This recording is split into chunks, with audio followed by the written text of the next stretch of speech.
The uniform was a present from the families of the 1st Battalion of the Parachute Regiment. The Prince of Wales is Colonel-in-Chief. In a locked safe at Clarence House, untouched for 27 years, sat a sealed letter written by Diana in the final weeks of her life. King Charles opened it yesterday morning, read words his late wife had written about Harry's future. Within hours, everything the palace believed about succession and duty had been turned upside down. The letter that waited 27 years. The discovery happened almost by accident. Charles's private secretary had been conducting a routine inventory of historical documents stored at Clarence House, a task that occurred every few years to ensure proper preservation and cataloging. Most items were predictable: official correspondence, legal documents, family papers stretching back generations. But tucked in the back corner of a reinforced safe, behind files related to Charles's investiture as Prince of Wales in 1969, sat a cream-colored envelope that stopped the secretary mid-motion. Across the front, in Diana's unmistakable handwriting, were words that made the secretary's hands tremble. To be opened only when Harry faces his greatest crisis. Charles will know when that moment arrives. The secretary brought the envelope to Charles within the hour. The king was in his study, reviewing the day's papers, when the item was placed carefully on his desk. Charles stared at it for a long time without touching it. He recognized Diana's handwriting immediately, recognized the seal, and felt something tighten in his chest. 27 years. But the instruction on the envelope created an immediate dilemma when Harry faces his greatest crisis.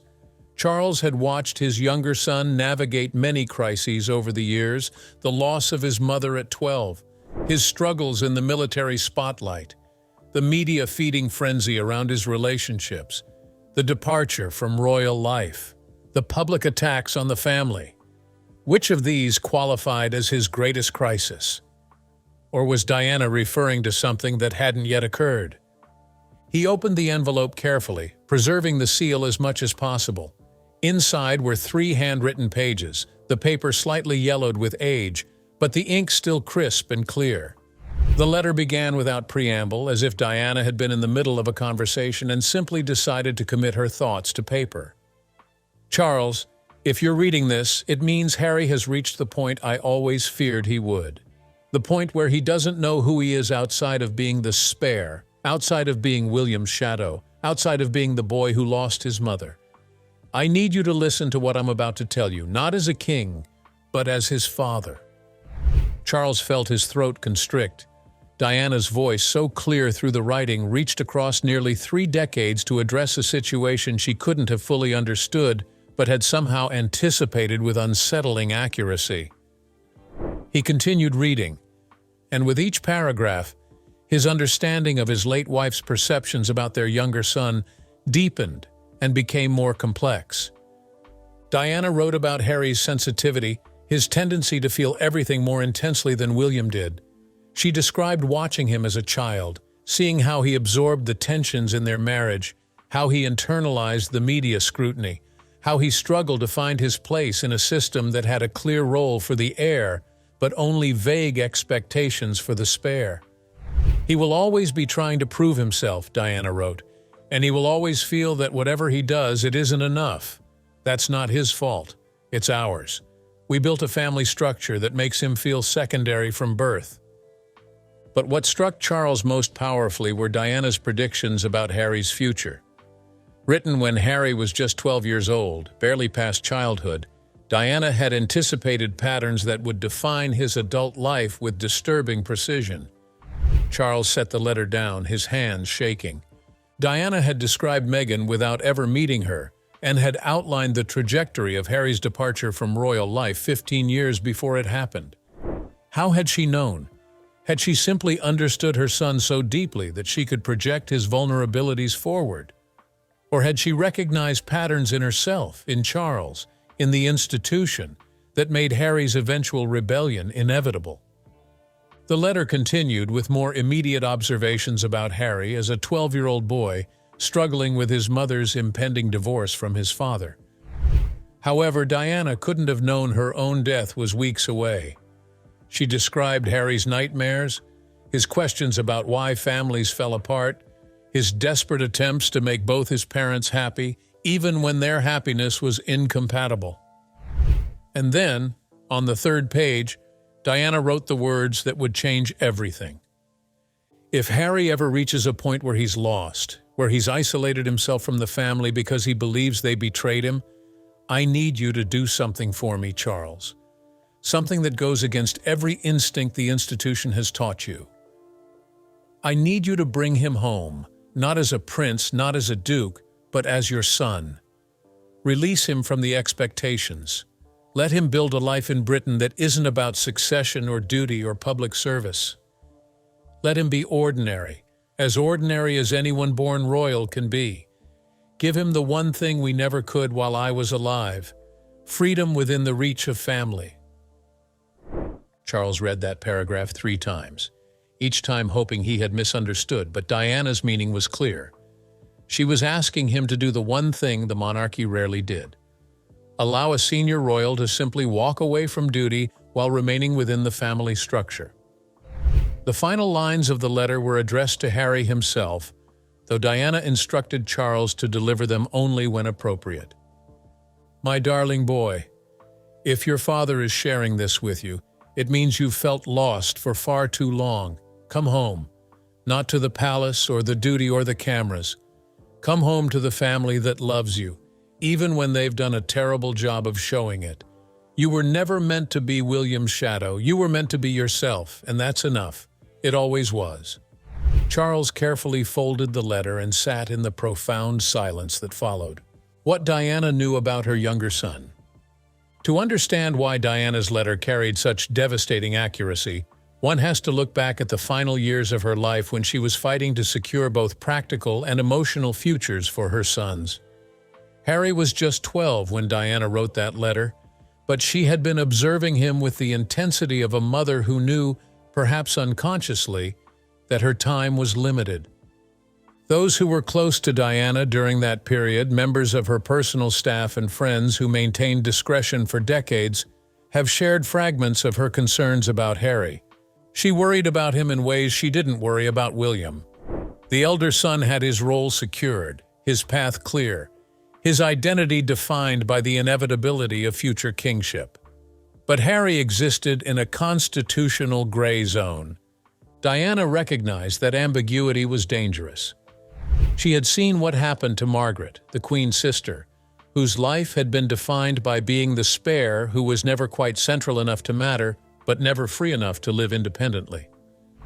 The letter referenced specific conversations Diana had with Harry during the summer of 1997. She described an evening at Kensington Palace when Harry, then struggling with his parents' very public divorce, had asked her a question that broke her heart. "Mummy, if something happens to William, would I have to be king?" Diana had assured him nothing would happen to his brother, but Harry's follow-up question revealed his deeper anxiety. "But if I did, would I be good enough?" That question, Diana wrote, exposed the core of Harry's identity struggle. He measured himself constantly against William and found himself lacking, not because he was actually less capable, but because the system was designed to elevate William and minimize Harry. Every public appearance reinforced the hierarchy. Every news article described William as the future king, and Harry as the spare. The label had become so common that people forgot how deeply damaging it was to a child's sense of worth. Diana had tried various strategies to build Harry's confidence outside the royal framework. She exposed him to her charity work, particularly with marginalized communities, hoping he would find purpose in service rather than status. She encouraged his interest in the military, recognizing that the armed forces offered a meritocracy that the monarchy never could. And most importantly, she repeatedly told him that his proximity to the throne didn't determine his value. But Diana also knew that her influence had limits. After the divorce, her access to the boys was controlled and limited. Charles's household increasingly managed their upbringing, and Diana worried that without her constant reinforcement, Harry would internalize the lesser-than narrative the system imposed on him. Her letter suggested she had tried to discuss these concerns with Charles directly, but found him either unwilling or unable to understand the psychological damage being done to their younger son. One passage in the letter described a confrontation Diana had with Charles in early 1997, months after their divorce was finalized. She had demanded that Harry be given greater independent responsibilities and more opportunities to develop an identity separate from William. According to Diana's account, Charles had dismissed her concerns as an emotional overreaction. He told me Harry was fine, that all younger sons managed perfectly well, and that I was projecting my own issues onto our son, Diana wrote. But I wasn't. I was seeing what Charles refused to see. Harry was already starting to believe he didn't matter. The most chilling part of Diana's letter was her prediction about how Harry's vulnerability would make him susceptible to manipulation. She didn't use that word exactly, but the implication was clear. When someone finally tells Harry he's special, he will believe them completely. He won't question their motives because he's been starved of that validation his entire life. And once he believes, he will follow that person anywhere, even if it takes him away from everyone who actually loves him. Written in 1997 about a 12-year-old boy, those words described with eerie precision what would happen 2 decades later when Harry met Meghan. Diana couldn't have known the specifics, couldn't have anticipated the exact circumstances. Still, she understood the emotional pattern that would make her son vulnerable to anyone who offered him the one thing the royal family had failed to provide, a sense that he was enough exactly as he was. Diana also wrote about the anger she sensed building in Harry, anger he didn't yet have the emotional vocabulary to express. He's furious at the world for taking a normal childhood away from him, angry at the press for invading every moment, furious at Charles and me for failing to protect him from scrutiny. But mostly, he's furious at a system that tells him his entire purpose is to be William's backup. That anger will surface eventually, and when it does, I pray someone remembers that beneath it is just a boy who wanted to be loved for himself, not for his title or his bloodline. Those who knew Harry during his teenage and early adult years have confirmed that Diana's observations were frighteningly accurate. His rebellious phase, the partying, the Las Vegas incident, the consistent pattern of pushing boundaries, all reflected the anger Diana had identified when he was still a child. Harry was fighting against a role he never chose and couldn't escape, and every act of rebellion was simultaneously a cry for help and an assertion of individual identity. But Diana's most profound insight came in her recognition that Harry's crisis wouldn't be about scandal or public embarrassment, it would be about isolation. The wish that breaks royal protocol. Diana's specific request, laid out in careful detail across the final 2 pages of her letter, presented Charles with a constitutional and emotional nightmare. She wasn't asking for Harry to return to complete royal duties. She wanted Harry to come home to Britain and live as a private citizen within the royal family. To maintain his place in the line of succession technically, but to have no duties, no expectations, no public role whatsoever. She envisioned him living on a private estate, perhaps in Scotland or the countryside, where he could raise his children away from media scrutiny, but within reach of William's family and Charles himself. Most controversially, Diana wanted Harry to be released from the financial constraints that typically bound royal family members, allowed to pursue private employment or personal projects without palace approval. Charles read that passage and immediately understood why no one in the palace hierarchy would support this plan. Allowing a royal to exist in this gray zone, connected but not committed, privileged but not serving, would create a precedent that could unravel the entire justification for the monarchy's special status. If Harry could opt out while keeping his family connection and financial security, why couldn't others? What would stop future younger royals from demanding the same arrangement? Moreover, the political optics were catastrophic. Parliament had just voted to exile Harry from Britain after years of his public attacks on the institution.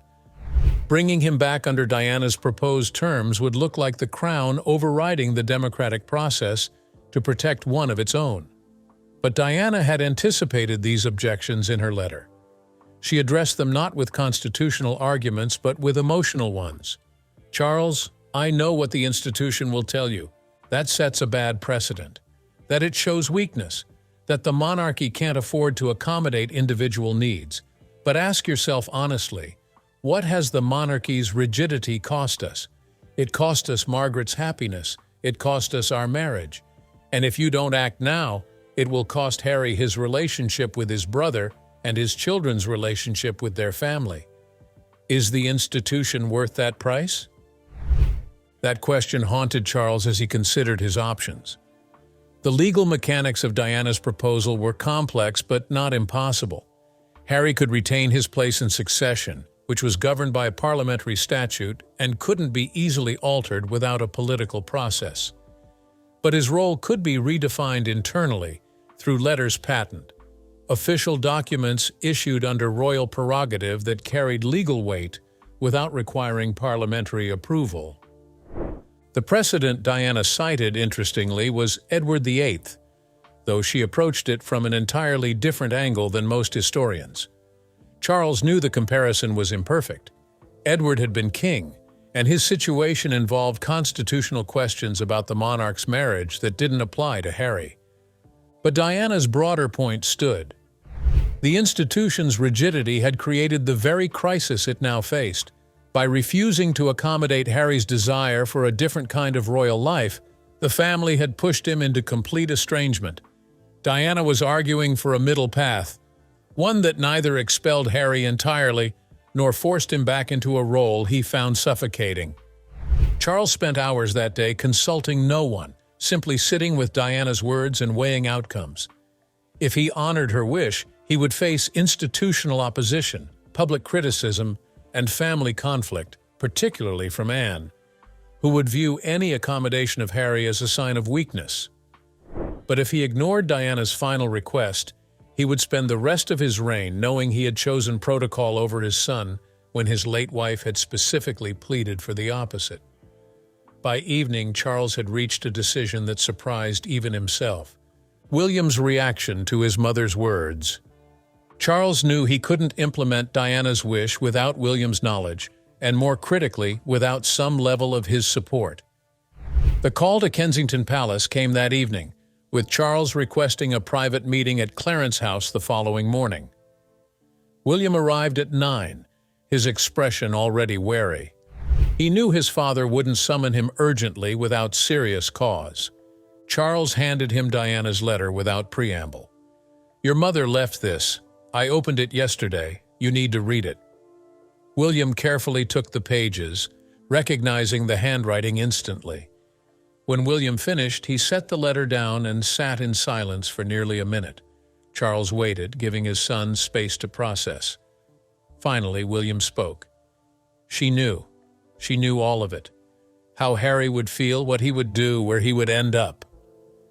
It wasn't a question. It was an acknowledgement of their mother's unsettling ability to understand her sons better than they understood themselves. Charles nodded. "She asked me to bring him home, to create a space where he can be part of the family without the duty." William's head snapped up. "You cannot be serious. After everything Harry has done, everything he and Meghan have said, you're considering bringing him back because of a letter written 27 years ago." The anger in William's voice was expected but still painful to hear. Charles leaned forward. "Your mother believed Harry's crisis would come. She wanted him to have a way home when it did. That moment has arrived."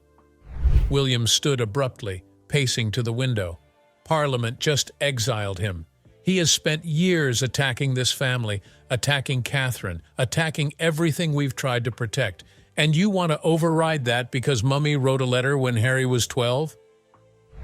Charles heard the word mummy and felt his throat tighten. William rarely used that word anymore, hadn't since his own children were born, and he'd shifted to calling Diana my mother, in the distant way adults refer to the past. "I'm not asking you to forget what Harry has done," Charles said carefully. I'm asking you to consider what your mother wanted for both of you. She believed you would be stronger together than apart, and she believed Harry needed a path home that didn't require him to be something he can't be. William turned back to face his father. What he can't be is loyal.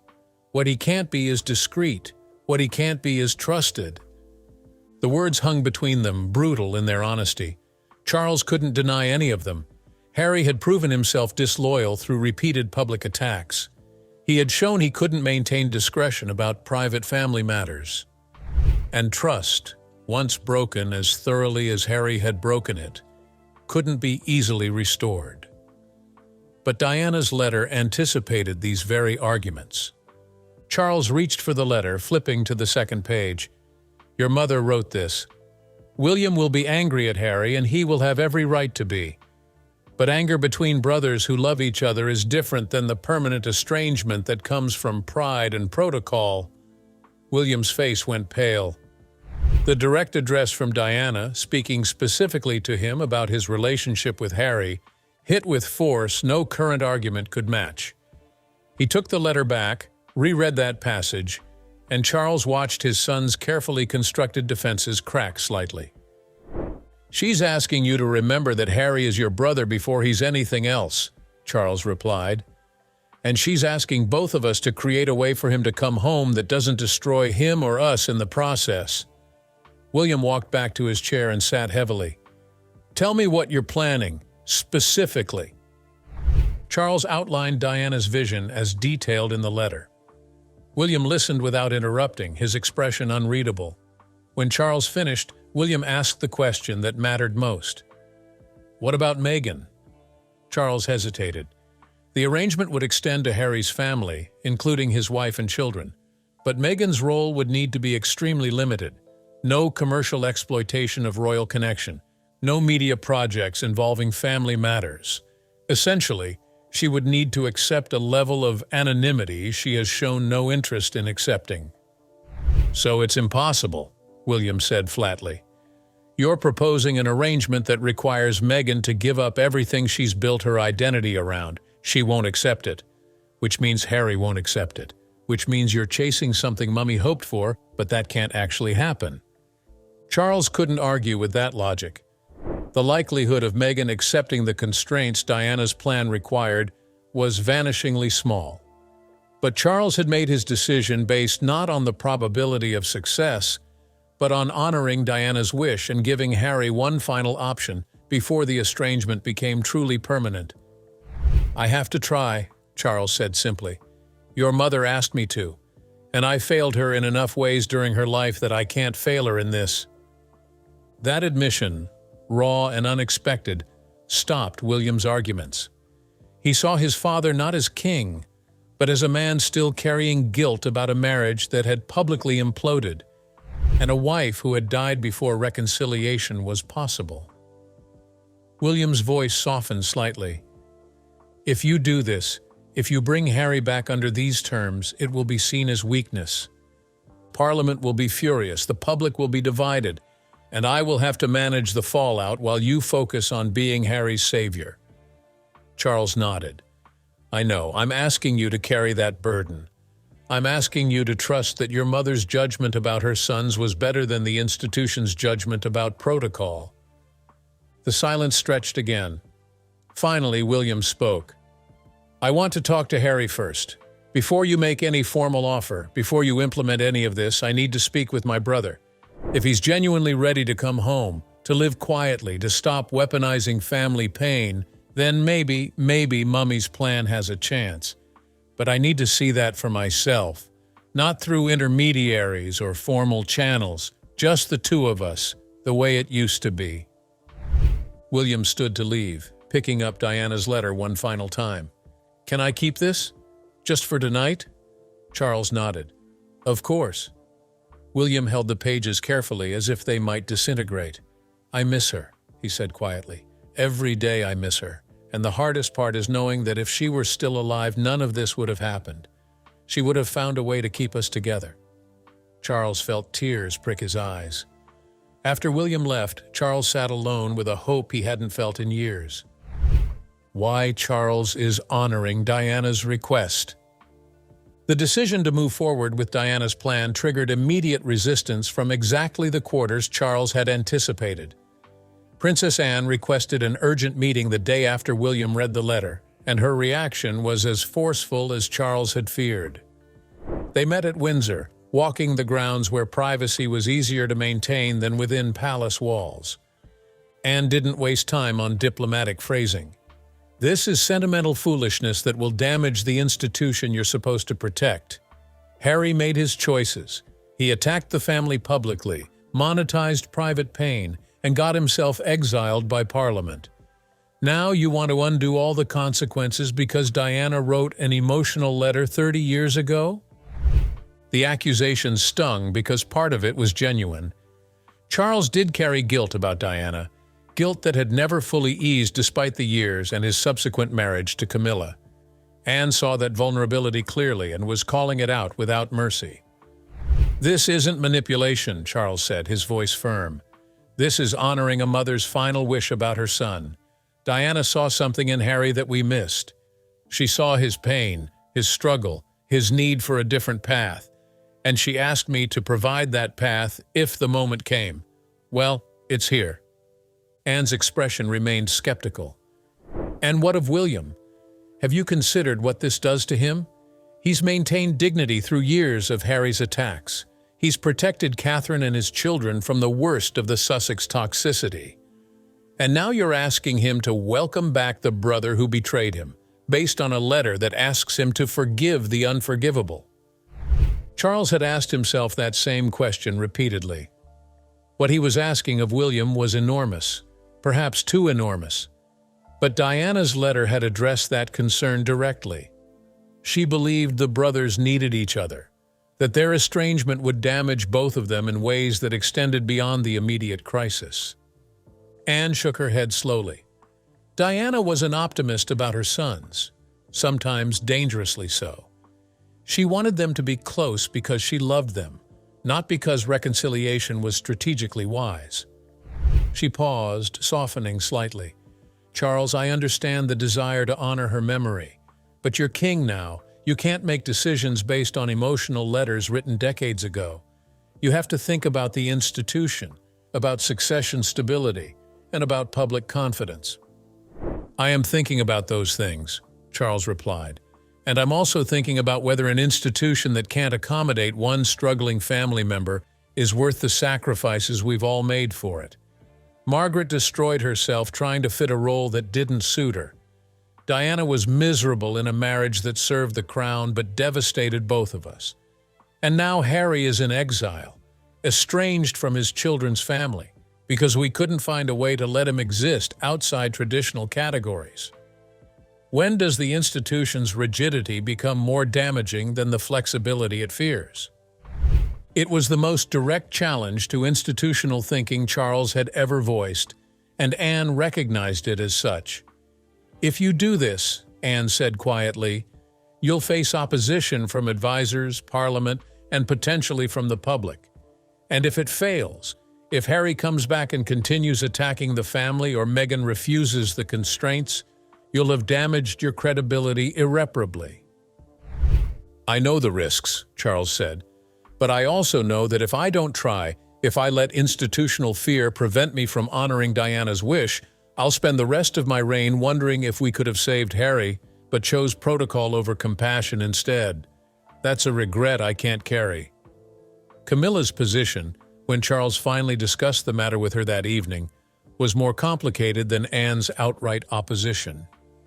"If you bring Harry home under these terms," Camilla said carefully, "you're setting precedent that could apply to others. What happens when George's future siblings ask for similar arrangements? Or when Charlotte decides she wants a private life after childhood?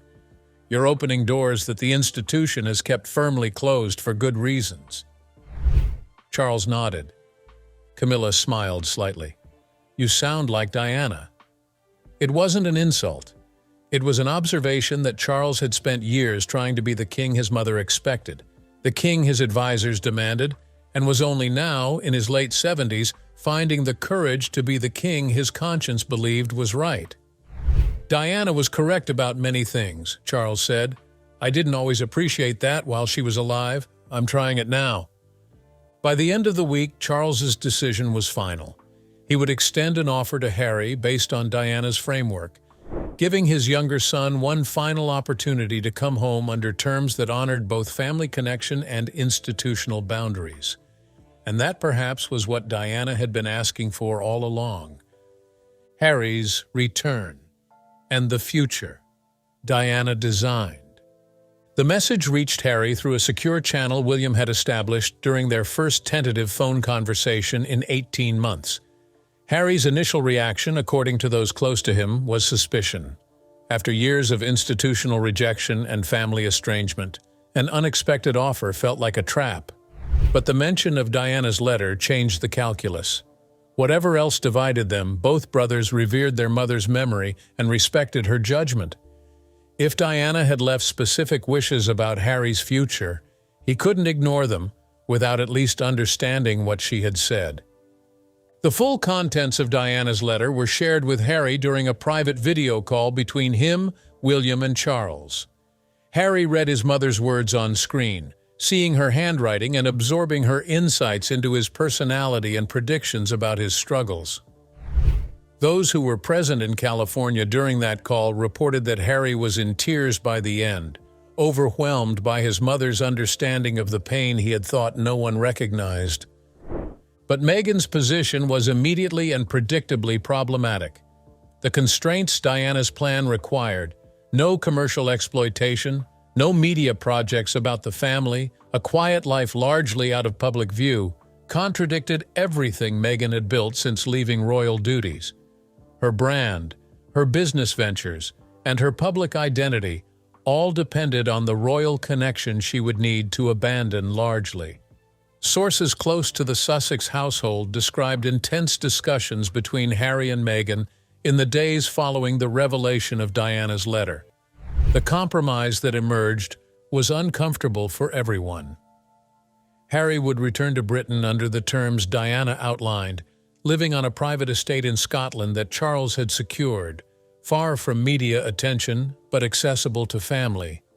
Meghan and the children would initially remain in California, with Harry traveling back and forth while they determined whether the arrangement could work long-term. It wasn't the clean resolution anyone wanted, but it was the only path forward that didn't require complete capitulation from either Harry or Meghan. Financially, Harry would be released from the constraints that typically bound royals, free to pursue private employment or charitable work without palace oversight. The most delicate aspect involved Harry's relationship with William's children. George, Charlotte, and Louis barely knew their uncle, having been young when he left Britain and having been isolated mainly from him during the years of estrangement. Initial plans called for gradual reintegration. The question of when and how to inform the public about Harry's return remained unresolved. The statement, when it finally came 3 weeks after Diana's letter had been discovered, was characteristically brief. The Prince of Wales has returned to the United Kingdom to rebuild family relationships in a private capacity. This arrangement reflects long-held family wishes and should not be interpreted as resumption of official duties. Privacy will be maintained and respected. The reaction was immediate and divided. Those who had supported Harry saw it as vindication, proof that the family had been wrong to push him into exile. Those who viewed his departure as a betrayal saw it as weakness, the institution caving to emotional pressure rather than maintaining boundaries. For William, his brother's return was less about institutional questions and more about whether they could rebuild the trust that had been so completely shattered. Neither brother disclosed what was discussed during that meeting, but those who saw them afterwards noted that both looked exhausted, emotionally drained, but also cautiously hopeful in a way neither had displayed in years. William told Catherine only that it was a beginning, not a resolution, and that rebuilding would take years, not months. As for Diana, whose words had set all of this in motion, her presence felt palpable throughout the process. But whether Harry could actually build that life with Meghan partially absent and years of burned bridges still smoldering would determine if Diana's final wish had been wisdom or simply a mother's impossible hope that love alone could heal everything her sons had broken. See you in the next video.